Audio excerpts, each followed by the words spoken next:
Hello everyone and welcome to the final chapter of Part 2. We have journeyed through stories of lost sheep, hidden coins, returning sons, and helping strangers. Today, we conclude our exploration of mercy with a sobering and powerful lesson, the parable of the unforgiving servant. This story deals with the mathematics of grace. Peter asked Jesus, "Lord, how many times shall I forgive my brother when he sins against me? Up to 7 times?" Jesus replied with a story that contrasts an astronomical debt with a tiny one. It teaches us that the mercy we receive from God is the source and the standard for the mercy we must give to others. Let's explore the language of debt, forgiveness, and the heart that forgets its own blessing.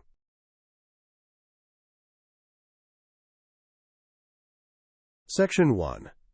The narrative of 2 debts. Let's listen to the narrative from the Gospel of Matthew, chapter 18, verses 23 through 35. Notice the vast difference between the 2 amounts of money. The kingdom of heaven is like a king who wanted to settle accounts with his servants. A man who owed him 10,000 talents was brought to him. Since he was not able to pay, the master ordered that he be sold to repay the debt. At this, the servant fell on his knees.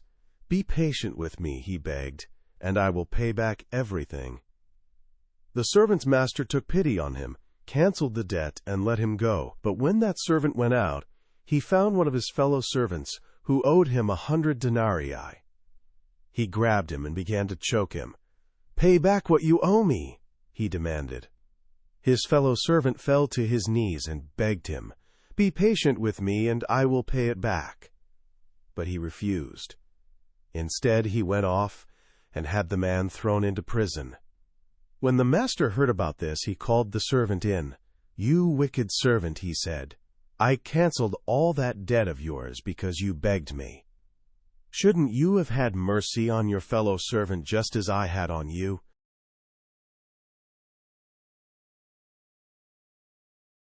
Section 2. Vocabulary Deep Dive, Debt and Cancellation. This parable uses the language of finance to describe spiritual reality. First, the phrase, settle accounts. To settle accounts means to pay what is owed or to resolve a dispute. In daily English, it can mean finalizing a business deal or, metaphorically, getting revenge. But here, it is about the moment of accountability before God. Second, the word talent, talenta. In the ancient world, a talent was a massive unit of currency. 10,000 talents was an astronomical sum, more than the budget of an entire province. It represents a debt that is impossible for a human to pay. This is a key Catholic concept. Our debt of sin is something we can never repay on our own. Third, the verb cancel. The master canceled the debt. To cancel means to declare that something will not take place or is no longer valid. When God forgives us, He doesn't just postpone the debt. He cancels it. It is as if it never existed. Fourth, the word denarii, denarion. 100 denarii was about 100 days' wages. While not a small amount, it was nothing compared to 10,000 talents. This represents the wrongs others do to us. Compared to what we have been forgiven by God, these debts are manageable. Finally, the phrase, had mercy on. To have mercy on someone means to show compassion or forgiveness when it is within your power to punish them. The master asks, "Shouldn't you have had mercy on your fellow servant?"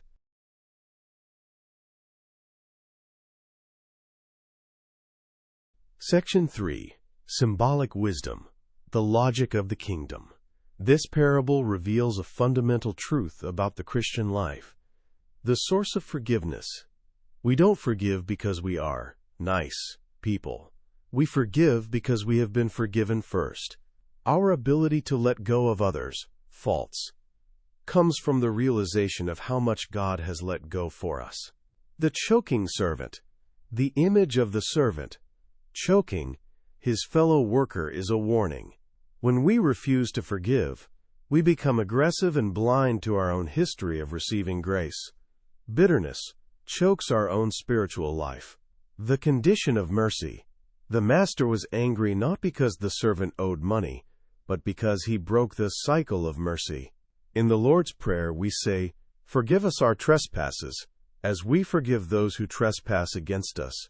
Our heart must be open for mercy to flow through us, or it will stop flowing to us.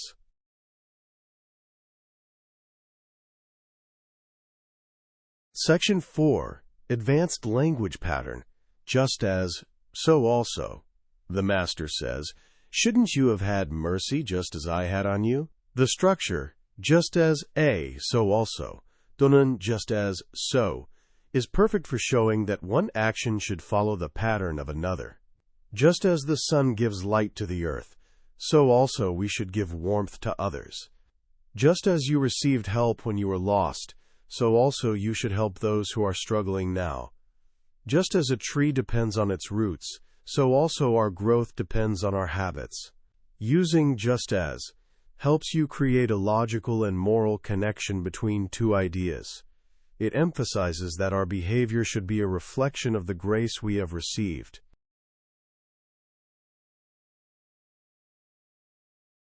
Section 5. Practical Application. Clearing the ledger. How do we apply this lesson to our growth and language journey?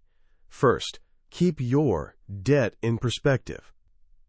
When someone criticizes your English or makes you feel small, remember the 10,000 talents of grace you receive every day. Don't let 100 denarii insult ruin your peace. Second, practice unconditional cancellation. In your studies, if you fail a test or miss a day, don't choke yourself with guilt. Cancel the debt of your past mistakes and start fresh today. Forgive yourself so you can move forward. Third, become a conduit of grace. A conduit is a pipe that carries water. Don't be a tank that just holds mercy. Be a pipe that lets it flow to others. Encourage fellow learners. When you see someone struggle with a word you already know, remember when you didn't know it either, and have mercy on their journey. Consolidation and review. Deepening your understanding. Let's review the key phrases that conclude our series on mercy. Settle accounts. The time of review and accountability. Use this when talking about resolving debts or finishing a season of work. Canceled the debt. The most beautiful phrase in the story. It means the past is gone and the weight is lifted. 10,000 talents versus 100 denarii. The comparison between God's infinite forgiveness and the finite forgiveness we owe to others. Seized him and began to choke him. A graphic description of unforgiveness. It shows how bitterness turns us into people we were never meant to be. Just as I had on you. The standard of our behavior. Our output of mercy must match the input we receive from above. Wicked servant. The master's judgment. In this context, wickedness is defined as receiving grace but refusing to share it. From your heart. Jesus concludes by saying we must forgive from our heart. It's not just a polite word, it's a deep internal release. The cycle of mercy. Remember that mercy is a moving force. It must keep moving through you to remain alive in your life.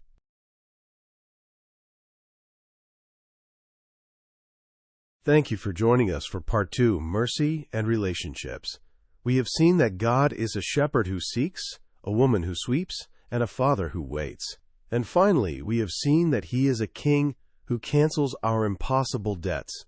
If this series on mercy has helped you feel more valued and more forgiving, please like and subscribe. Your support helps this message of grace reach the whole world.